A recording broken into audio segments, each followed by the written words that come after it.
kesempatan, nikmat iman dan nikmat Islam, sehingga kita masih bisa berkumpul pada agenda ikaf mengaji diri satu pada malam hari ini tanpa kekurangan apapun.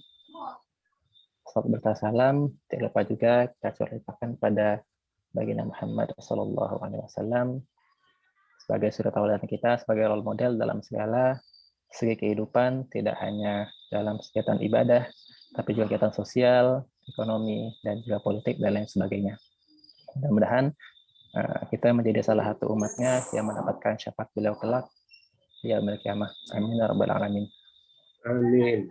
Baik, untuk memulai kajian pada malam hari ini, kita buka bersama-sama dengan bacaan basmalah. Bismillahirrahmanirrahim. Selanjutnya akan dibacakan ayat Al-Quran oleh Bang Abdillah. Kepada Bang Abdillah, saya persilakan. Bismillahirrahmanirrahim. Assalamualaikum warahmatullahi wabarakatuh. Waalaikumsalam. Mati kada kameranya. A'udzu billahi minasyaitonir rajim. Bismillahirrahmanirrahim. Alam tara anna Allah khalaqas samawati wal arda bil haqq.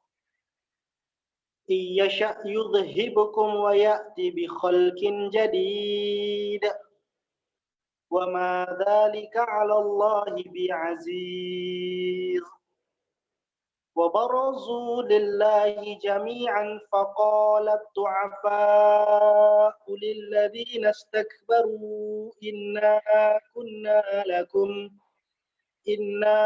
كنا لكم تبعا فهل أنتم مغنون عنا من عذاب الله من شيء قالوا لو هدانا الله لهديناكم سواء علينا أجزعنا أم صبرنا ما لنا من محيص وقال الشيطان لما قضي الأمر إن الله وعدكم وعد الحق ووعدتكم فأخلفتكم وما كان لي عليكم من سلطان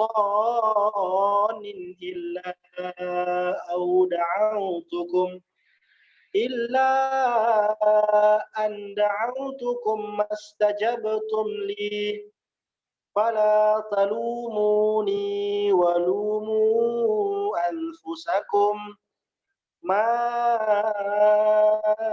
أنا بمصرخكم وما أنتم بمصرخي إني كفرت بما أشركتمون من قبل إن الظالمين لهم عذاب أليم وأدخل الذين آمنوا وعملوا الصالحات جنات تجري من تحتها الأنهار خالدين فيها بإذن ربهم تحيتهم فيها سلام ألم تر كيف ضرب الله مثلا كلمة طيبة كشجرة طيبة أصلها ثابت وفرعها في السماء. Artinya, dengan menyebut nama Allah yang Maha Pengasih lagi Maha Penyayang, tidakkah kamu memperhatikan bahwa sesungguhnya Allah telah menciptakan langit dan bumi dengan hak, dengan benar? Jika Dia mengkehendaki, niscaya Dia membinasakan kamu dan mendatangkan makhluk yang baru untuk menggantikan kamu. Dan yang demikian itu tidak sukar bagi Allah. Dan mereka semua di padang mahsyar berkumpul untuk menghadap kehadirat Allah. Lalu orang yang lemah berkata kepada orang yang sombong, sesungguhnya kami dahulu adalah pengikut-pengikutmu. Maka dapatkah kamu menghindarkan kami dan dari azab Allah walaupun sedikit saja? Mereka menjawab, sekiranya Allah memberi petunjuk kepada kami, niscaya kami dapat memberi petunjuk kepadamu. Sama saja bagi kita, apakah kita mengeluh atau bersabar? Kita tidak mempunyai tempat untuk melarikan diri. Dan setan berkata ketika perkara hisab telah diselesaikan, sesungguhnya Allah telah menjanjikan kepadamu janji yang benar, dan aku pun telah menjanjikan kepadamu, tetapi aku menyalahinya. Tidak ada kekuasaan bagiku terhadapmu, melainkan sekedar aku menyeru kamu, lalu kamu mematuhi seruanku. Oleh sebab itu, janganlah kamu mencerca aku, tetapi cercalah dirimu sendiri. Aku tidak dapat menolongmu, dan kamu pun tidak dapat menolongku. Sesungguhnya aku tidak membenarkan perbuatanmu, menyekutukan aku dengan Allah sejak dahulu. Sesungguhnya orang yang zalim akan mendapatkan siksaan yang pedih. Dan orang-orang beriman dan mengerjakan kebajikan dimasukkan ke dalam surga-surga yang mengalir di bawahnya sungai-sungai. Mereka kekal di dalamnya dengan seizin Tuhan mereka. Sesungguhnya ucapan penghormatan mereka dalam surga itu ialah salam. Tidakkah kamu memperhatikan bagaimana Allah telah membuat perumpamaan? Kalimat yang baik seperti pohon yang baik, akarnya kuat dan cabangnya menjulang ke langit. Shadaqallahul azim. Maha benar Allah dengan segala firman-Nya. Assalamualaikum warahmatullahi wabarakatuh. Waalaikumsalam warahmatullahi wabarakatuh. Insyaallah, jazakallahu khairan katsiran kepada Bang Abdillah yang telah membacakan surat Al-Quran. Selanjutnya sebenarnya adalah sambutan yang akan disampaikan oleh Bang Rahmat. Qadarullah Bang Rahmat malam ini tidak dapat hadir karena anaknya sedang sakit. Jadi beliau nitip salam untuk kita semua yang hadir pada malam hari ini. Baik, selanjutnya adalah sesi foto bersama sebelum kita masuk ke agenda inti kita. Baik kawan-kawan sekalian, diharapkan untuk menyalakan kameranya untuk sesi foto bersama kali ini. Akan dipimpin oleh Dinda. Silakan Dinda. Baik, terima kasih. Untuk kakak abang, boleh dipersilakan nyalain kameranya.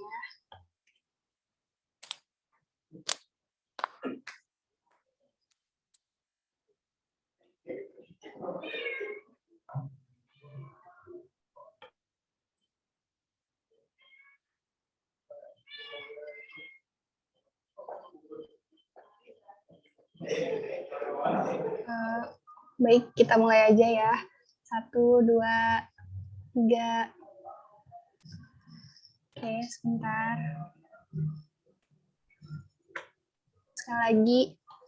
1, 2, 3. Oke, baik. Terima kasih. Terima kasih untuk Dinda. Baik, selanjutnya adalah cara inti kita, yaitu materi akan dibawakan oleh Pak Oding. Sebelumnya, sebelum kita masuk ke materi, saya himbau kepada kawan-kawan sekalian yang tidak bermasalah untuk menyalakan videonya, harap untuk menyalakan videonya, dan juga diatur agar suaranya untuk dimatikan atau di-mute. Baik, bagaimana kita mengikuti kajian pada umumnya, maka begitu pula lah kita mengikuti kajian pada kondisi online seperti ini, agar keberkahan kajian ilmu yang kita hadiri dapat didapatkan sebagaimana kita kajian pada umumnya. Baik, pada kawan-kawan, saya persilakan untuk menyalakan videonya, dan pada Pak Oding, saya persilakan untuk menyampaikan materinya. Mangga, Pak Oding. Baik, terima kasih Bang Agung. Iwan Pelaselayan, alhamdulillah. Bismillahirrahmanirrahim. Assalamualaikum warahmatullahi wabarakatuh. Alhamdulillah. Alhamdulillahirabbil alamin. Wassalatu wassalamu ala sayyidil mursalin wa imamil muttaqin wa ala alihi washabihi wa man da'a bidawatihi wa tajama bi tariqatihi wa tarasamahu tahu wa ja'alal aqidata asyasan li fikratihi wal ahkami syar'iyatihi miqyasan li a'malihi wasmadaran ahkamihi. Amma ba'du. Yang pertama, mari kita panjatkan puji dan syukur kita kehadirat Allah. Alhamdulillah pada malam ini insya Allah kita akan sama-sama untuk kalau bahasa mudahnya barangkali ya, berada di dalam majelis ilmu yang mudah-mudahan Allah akan turunkan barokah kepada kita semua. Kemudian rasa syukur kita tentu selain kita panjatkan kepada Allah juga sholawat beserta salam mari kita senantiasa sampaikan untuk junjungan kita Nabiullah Muhammad SAW beserta para keluarganya gitu ya, para sahabatnya dan juga kita selaku umatnya yang insya Allah akan menjadikan beliau sebagai suri tauladan kita sehingga kita termasuk orang-orang yang akan mendapatkan syafaat beliau di yaumil akhir nanti. Amin ya rabbal alamin.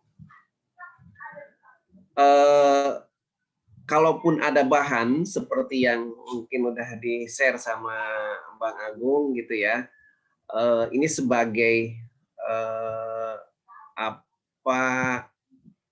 bacaan kita semua aja gitu ya. Jadi kalaupun nanti di dalam penyampaiannya nanti tidak semua slide akan saya sampaikan, tetapi dengan adanya slide ini mungkin kita akan lebih terarah gitu di dalam pembahasannya.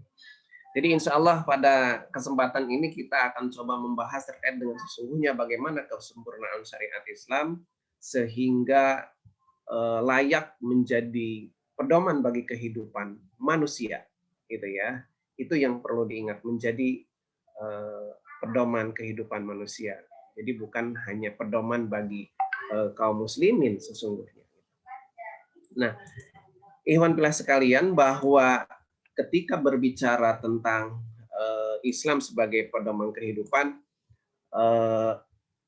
boleh jadi kan kita akan selalu menanyakan sebenarnya seperti apa atau sejauh mana gitu ya kelengkapan aturan-aturan syariat atau bahasanya nanti cakupan-cakupan syariat itu.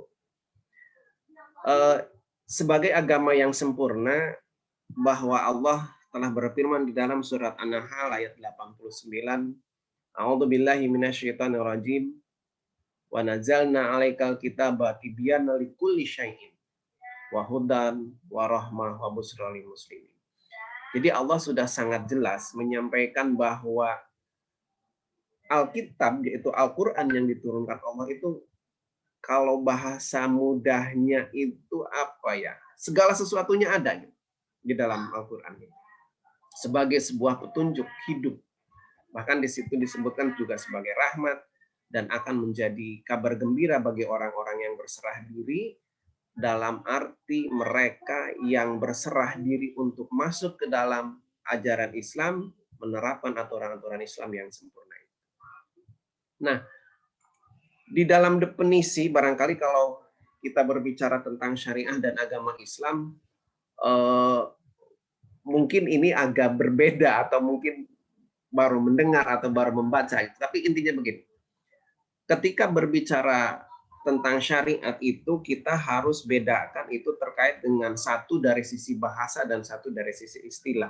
Gitu ya. Ya sama seperti sholat gitu ya. Ada kata makna bahasa, ada kata makna syariat. Nah, di dalam makna secara bahasa, syariah itu diibaratkan seperti sumber air yang terus mengalir. Jadi artinya dia sebagai sesuatu yang terus dibutuhkan. Itu dari sisi bahasa.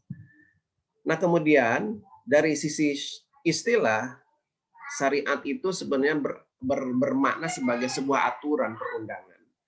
Nah, peraturan perundangan yang dimaksud ini sebenarnya adalah yang diturunkan Allah melalui risalahnya Rasulullah sebagai pembawa risalah, dan itu untuk seluruh umat manusia.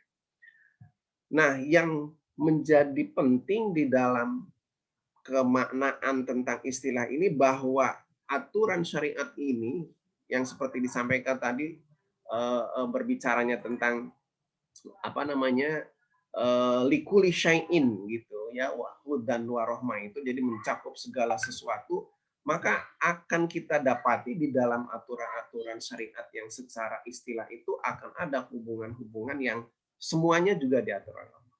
Baik dari masalah ibadah, masalah akidah, itu masalah makanan, minuman, pakaian, kehidupan sosial. Kalau sering kita mendengar dengan istilah masalah ibadah dan muamalah gitu ya, berbicara tentang hablum minallah dan hablum minanas, itu secara umum kita mendengarnya begitu. Padahal sesungguhnya ada sesuatu yang lupa, hablum minan nafsi. Gitu. Jadi syariat Islam itu sebenarnya mencakup tiga perkara. Jadi hablum minallah berarti hubungan manusia dengan Allah, dengan Al-Khaliq. Nanti bicaranya masalah akidah dan ibadah. Kemudian ada hablum minan nafsi, jadi hubungan manusia dengan dirinya. Jadi sesungguhnya Allah itu telah mengatur antara manusia dengan kita, dengan diri sendiri. Nah, dalam konteks hablum minan nafsi ini nanti akan berbicaranya terkait dengan akhlak gitu ya. Kita berbuat baik kepada orang lain, kita menghormati orang tua, saling menolong dengan teman gitu ya. Hormat kepada guru-guru, itu semuanya akhlak gitu. Nah, kalau berbicara nanti tentang hablum minan nas, hubungan manusia, hubungan kita dengan sesama manusia ini berbicara dalam masalah muamalah.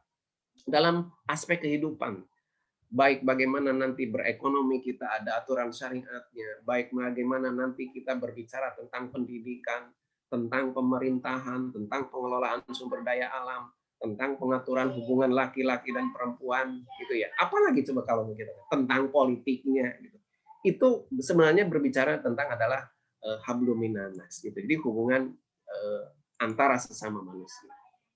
Nah, oleh karena itu berangkat dari situ, kalau kita nanti berbicaranya tentang ada tadi syariat sebagai sebuah aturan, sebuah perundangan, dan aturan-aturan itu ada di dalam Islam. Nah, makanya Islam di dalam pengertian itu pun akan kita terminologikan ke dalam dua kategori, yaitu bagaimana secara etimologis dan syar'i. Saya Islam, yuslimu, aslamu itu berbicara tentang istilahnya apa ya? Konotasinya itu ya salam, aman, damai gitu ya, penyerahan diri gitu ya. Sementara secara syariat ini yang bisa kita maknai itu agama yang diturunkan oleh Allah kepada junjungan kita Nabi Muhammad untuk mengatur hubungan manusia dengan penciptanya, hablum minallah tadi, diri sendiri hablum min nafsi, dan kepada sesama manusia hablum minanas. Nah, kita bisa mendapati di sini ada beberapa hal, misalkan diturunkan kepada junjungan kita Muhammad. Mungkin nanti ada pembahasan, lalu bagaimana dengan agama yang diturunkan kepada Nabi selain Muhammad? Apakah itu bisa disebut Islam? Gitu kan? Ini pertanyaan-pertanyaan sebenarnya bisa kita bahas di sesi tersendiri. Tapi intinya bahwa ajaran berbicara tentang akidahnya itu, gitu, asasnya itu semua ajaran yang diturunkan oleh Allah melalui para nabinya itu ya sesungguhnya berbicara tentang pentauhidan. Nah, itu yang penting harus kita pahami. Nah, kemudian kalau kita sudah melihat di sini tentang aturan-aturan yang diatur oleh Islam dan melalui syariatnya tadi mencakup 3 komponen tadi, ya maka wajar kita akan mengatakan Islam itu sebuah ajaran yang sempurna. Sehingga dari pengertian tadi maka ya kita secara mudah sebenarnya menyimpulkan ruang lingkup syariat Islam itu ya seluruh ajaran, seluruh aspek gitu ya. Di dalam tataran praktis aplikatif maupun nanti berbicaranya yang berkaitan dengan jadi secara konseptual saya kira nanti kita akan melihat ada dua hal yang mendasar dari Islam itu, yaitu berbicara tentang fikroh, kalau bahasanya itu konsep-konsep pemikiran, ajaran-ajaran, dan torikoh. Jadi metode. Jadi begini maksudnya. Fikroh itu pemikiran-pemikiran, misalkan tentang bagaimana berbicara suatu konsep, suatu keimanan, misalkan kita disuruh sholat, diperintahkan sholat. Maka adat metode sholat itu seperti apa? Torikohnya, jalannya, gitu ya, kira-kira gitu. Jadi ketika ada sebuah konsep, sebuah pemikiran, dan itu sebuah perintah, maka pasti Allah akan memberikan bagaimana cara pelaksanaannya. Kira-kira gitulah mudahnya. Itu sebagai hal yang disebut dengan thoriqoh tadi, metode penerapan lah bahasanya. Nanti kita akan lihat ke bagian bawah. Nah, oleh karena itu, karena kelengkapan ini, kesempurnaan ini, maka Islam itu sering disebut sebagai sebuah agama juga ideologi. Jadi ideologi itu adalah nanti kalau berbicara ini ada pembahasan-pembahasan tentang istilah mabda gitu ya. Jadi sebagai sebuah ajaran yang kemudian dari ajaran itu akan lahir peraturan-peraturan lainnya. Nah, dalam konsep-konsep berbicara tentang syariat Islam gitu ya, mungkin ini nanti kalau masalah syariah Islam yang ada akidah akliyah, akidah ruqyah, itu sebenarnya di dalam bahasa mudahnya gini. Akidah akliyah itu berbicara tentang akal, proses berpikir gitu ya. Sebagai sebuah gambaran, nanti proses berpikir itu kan sebenarnya bagaimana kita akan menyatukan antara pemahaman dengan perbuatan gitu. Itu harus nyatu di dalam prosesnya. Karena nanti ketika berbicara tentang amalan, perbuatan, ini di dalam prosesnya ini akidah siasah gitu. Kita itu harus punya landasan gitu. Nah, secara contoh mudahnya barangkali gini. Kita meyakini gitu ya bahwa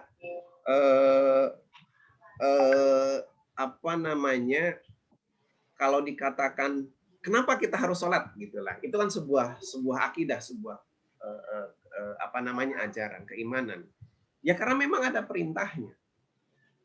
Ketika ada perintahnya kan kemudian ya seperti apa panduannya. Nah itu nanti berbicaranya dengan aturan.